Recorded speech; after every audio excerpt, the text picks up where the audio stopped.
Indian army अभी लद्दाख में operate करने के लिए 3 high mobility armoured personnel carrier vehicle को एवेल्युएट करने वाली है। इंडियन एयरफोर्स के चीफ वीएस धनोआ जी के बाद एयर मार्शल रघुनाथ नाम्बियार जी ने भी J-20 की स्टेल्थी होने पर सवाल उठाया है और इस बार एलिगेशन काफी तगड़े भी हैं। भारत की डोमेस्टिक डिफेंस कंपनियों को इंडियन आर्मी के लिए एनुअल एमुनिशन को सप्लाई करने का खुला ऑफर दिया गया है और इसके लिए तैयार होने के लिए उनको 10 साल का वक्त भी दिया जा रहा है। चाइनीज आर्मी की एक टॉप सीक्रेट यूनिट भी है जो कि भारत की डिफेंस और स्पेस रिलेटेड प्रोग्राम को चुराने की कोशिश कर रही है और फाइनली चाइना की तरफ से ये स्वीकार कर लिया गया है कि उन्होंने J-20 को F-35 की डाटा को कॉपी करके डेवलप किया है। नमस्कार दोस्तों, मेरा नाम है अंशुमन नायक और आप सभी का बहुत बहुत स्वागत है इंडियन डिफेंस न्यूज की डिफेंस टॉक सीरीज में। तो चलिए देर न करते हुए आज की वीडियो शुरू करते हैं। आज की पहली अपडेट इंडियन आर्मी की तरफ से है। एएनआई की रिपोर्ट के मुताबिक इंडियन आर्मी की तरफ से अभी हाईली मोबाइल आर्मर्ड व्हीकल को खरीदने का प्लान किया गया है। इन व्हीकल्स को mainly Indian army troops transportation के लिए इस्तेमाल करने वाली है और इसे मेनली लद्दाख और हिमालयन रीजन में रैपिड ट्रूप डिप्लॉयमेंट करने के लिए खरीदा जाने वाला है। चाइना की तरफ से अभी ईस्टर्न लद्दाख में अपनी इन्फेंट्री यूनिट के साथ साथ अलग अलग तरह के आर्मर्ड व्हीकल को और आर्मर्ड पर्सनल कैरियर को डिप्लॉय किया गया है। अब इसे मैच करने के लिए भी हमें इस तरीके की व्हीकल की जरूरत है। तो अभी हमारी आर्मी की नजर ऐसे 3 व्हीकल्स के ऊपर है जिनमें से किसी एक को सिलेक्ट किया जा सकता है। एक हमारी indigenous Tata wheeled armour personnel carrier है, दूसरे नंबर पे अमेरिकन स्ट्राइकर और तीसरे नंबर पे हम्बी व्हीकल है। इन तीनों को अभी इंडियन आर्मी की तरफ से इवेल्युएट किया जा रहा है, लेकिन आर्मी का कहना है कि वो इम्पोर्टेड व्हीकल के बदले इंडियन सिस्टम के ऊपर ज्यादा फोकस कर रहे हैं और अगर हमारी इंडियन सिस्टम आर्मी की रिक्वायरमेंट को पूरा नहीं कर पाता है तब जाके हम फॉरेन सिस्टम के ऊपर जाने वाले हैं। यहाँ पर अमेरिकन स्ट्राइकर या फिर हम्बी जैसे व्हीकल दोनों ही बैटल प्रूवन है, साथ ही इन दोनों को हमारे हरकुलिस या फिर C-17 जैसे एयरक्राफ्ट में कैरी किया जा सकता है और एयर ड्रॉप किया जा सकता है। तो इनको इजीली चाइना के साथ जिन जिन इलाकों में अभी फेस ऑफ हुआ है उन इलाकों में लिया जा सकता है।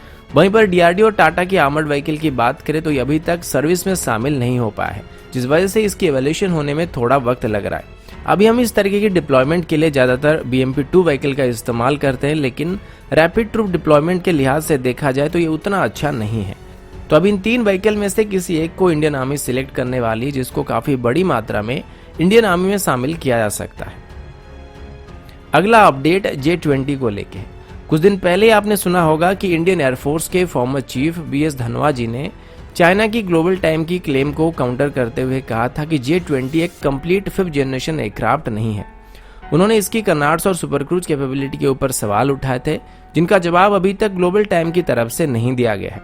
वहीं पर आज इंडियन एयरफोर्स के एयर मार्शल रघुनाथ नाम्बियार जी ने भी सेम सवाल उठाए हैं और उनका भी मानना है कि J-20 एक 5th जनरेशन एयरक्राफ्ट नहीं है और ये F-22 या फिर F-35 जितना स्टेल्थी भी नहीं है। रघुनाथ नाम्बियार जी ने BS धनोआ जी के पॉइंट्स के साथ कुछ और पॉइंट को ऐड किए हैं। उनका कहना यह है कि J-20 में अभी जो इंजन का इस्तेमाल किया जाता है वो AL-31F इंजन है। इनको मेनली सुखोईज में इस्तेमाल किया जाता है और ये इंजन काफी पावरफुल भी है, लेकिन इस इंजन के साथ J-20 कभी भी स्टेल्थी एयरक्राफ्ट नहीं बन सकता है। इस इंजन को HAL अच्छी तरीके से जानता है क्योंकि अभी तक ऐसे 900 से ज्यादा इंजन HAL प्रोड्यूस कर चुका है, जिनको हमारे Su-30 एयरक्राफ्ट में इस्तेमाल किया जाता है। इन इंजन्स की एक डिमेरिट ये है कि इनकी जो हीट मैनेजमेंट सिस्टम है ये इतना अच्छा नहीं है और ये काफी ज्यादा पावर के साथ साथ हीट को भी जनरेट करते हैं, इस वजह से एयरक्राफ्ट की इंफ्रारेड सिग्नेचर काफी बढ़ जाती है और ये स्टेल्थ एयरक्राफ्ट के लिए एक बहुत बड़ी नेगेटिव पॉइंट है। नाम्बियार जी के मुताबिक J-20 फ्रंट सेक्शन से थोड़ा स्टेल्थी है, लेकिन साइड से और पीछे से ये बिल्कुल भी स्टेल्थी नहीं है और BS धनोआ जी के क्लेम के मुताबिक J-20 की कनार्ड होने की वजह से इसका फ्रंटल RCS भी काफी हद तक कॉम्प्रोमाइज हो जाता है। एक और बड़ी नेगेटिव पॉइंट ये भी है कि AL-31 इंजन के साथ J-20 सुपर क्रूज नहीं कर सकता, यानी कि बिना आफ्टर बर्नर के इस्तेमाल किए ये सुपरसोनिक स्पीड में ट्रैवल नहीं कर सकता है और ऐसे में जैसे ही J-20 आफ्टर बर्नर का इस्तेमाल करता है वैसे ही रडार में एक बहुत ही बड़े ब्लिप के साथ दिखने लगेगा, यानी कि इजीली स्पॉट हो जाएगा। इससे पहले भी इंडियन एयरफोर्स के फॉर्मर चीफ ने क्लेम किया था कि J-20 को हमारे Su-30 MKI काफी दूरी से डिटेक्ट कर सकते हैं और वेस्टर्न एक्सपर्ट्स भी कुछ सेम तरीके का क्लेम करते हैं कि J-20 हर एंगल से स्टेल्थी नहीं है और फिलहाल अभी इसे हमारी नजरिए से देखा जाए तो ये एक तरीके का 4.5 जनरेशन का स्ट्राइक एयरक्राफ्ट है, या फिर चाइना की नजरिए से देखा जाए तो इसको एक 3.5 जनरेशन का स्ट्राइक एयरक्राफ्ट कहा जा सकता है। अगला अपडेट भी J-20 को लेके है। दोस्तों ये बात आप सबको पहले से ही पता है कि J-20 US मेड F-35 का एक सस्ता वाला कॉपी है। ये बात हर कोई अभी तक करता आ रहा है, लेकिन चाइना हमेशा अपने J20 को अपना इंडिजिनस प्रोडक्ट बताता आ रहा है। पर अभी पहली बार ऐसा हुआ है जहां पर J20 के चीफ डिजाइनर ने ये स्वीकार किया है कि उनकी J20 को F-35 के डिजाइन को कॉपी करके बनाया गया है। अभी तक चाइना के जितने भी एयरक्राफ्ट हैं या हेलीकॉप्टर है, ये सभी के सभी किसी न किसी को कॉपी करके बनाया गया है, पर यह बात उन्होंने कभी स्वीकार नहीं किया था। एशियन टाइम्स से बात करते हुए यांग यी ने बताया है कि J20 यूनाइटेड स्टेट की F-35 की डिजाइन को कॉपी करके बनाया गया है। अब जाहिर सी बात है कि आप लोग ये सवाल करेंगे कि यांग यी कौन है और इनके कहने से क्या साबित होता है। ये भाई साहब दरअसल चाइना के चेंगडू एयरक्राफ्ट डिजाइन इंस्टीट्यूट के चीफ डिजाइनर हैं और साउथ चाइना मॉर्निंग पोस्ट के मुताबिक चेंगडू एयरक्राफ्ट डिजाइन इंस्टीट्यूट की तरफ से अभी J20 की रिवाइज्ड वर्जन को भी डेवलप किया जा रहा है और साथ ही ये अभी FC-31 नाम की एक और एयरक्राफ्ट को भी डेवलप कर रहे हैं। यहाँ पर अभी एक और बात का पता लगा है और यांग यी के मुताबिक J20 भले ही यूएस मेड एयरक्राफ्ट का कॉपी है, लेकिन FC-31 किसी भी यूएस एयरक्राफ्ट का कॉपी नहीं है। दरअसल इसे वो लोग अभी एक ओल्ड रशियन डिजाइन को बेस करके बना रहे हैं, लेकिन यांग के मुताबिक अभी अगर चाइना इसे डिप्लॉय करना चाहेगा तो इसे पूरी तरीके से तैयार होने में 10 साल का वक्त लगने वाला है और तब तक यूएसए कंप्लीट नए फाइटर जेट को डेवलप कर चुका होगा और डिप्लॉय कर चुका होगा। इससे साफ होता है कि चाइना हमेशा से ही कॉपी करने के ऊपर ज्यादा फोकस करता है। इन चीजों में उनको नॉलेज नहीं होता है, उन पर वो रिसर्च करने के बदले या तो उसको खरीदने की कोशिश करते हैं और अगर सामने वाला बेचने के लिए इनकार करे तो उसको वो चुरा लेते हैं। और ऐसी हरकत अभी चाइना कई बार यूएस और रशिया के खिलाफ कर चुका है, जो कि अभी सामने आने वाला है। और भले ही चाइना दूसरे की टेक्नोलॉजी को चुरा लेता है, लेकिन वो फिर भी इसको सही तरीके से इम्प्लीमेंट नहीं कर पाते हैं।